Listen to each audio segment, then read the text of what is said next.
Odamlar orasida tarqagan 5 ta mashhur miflar haqida gaplashamiz. Logoped defektolog hech qachon diagnozlarni davolamaydi.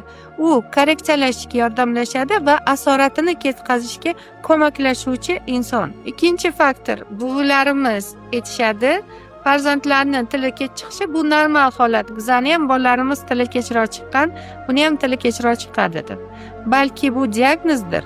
O'ylab ko'rish kerak. Uchinchisi, autizm, ZPR, ZRR va shunga o'xshagan diagnozli bolalarni nevropatolog tuzatmaydi, psixonevrolog tuzatadi. Bolam juda ham giperfaol deyishadi.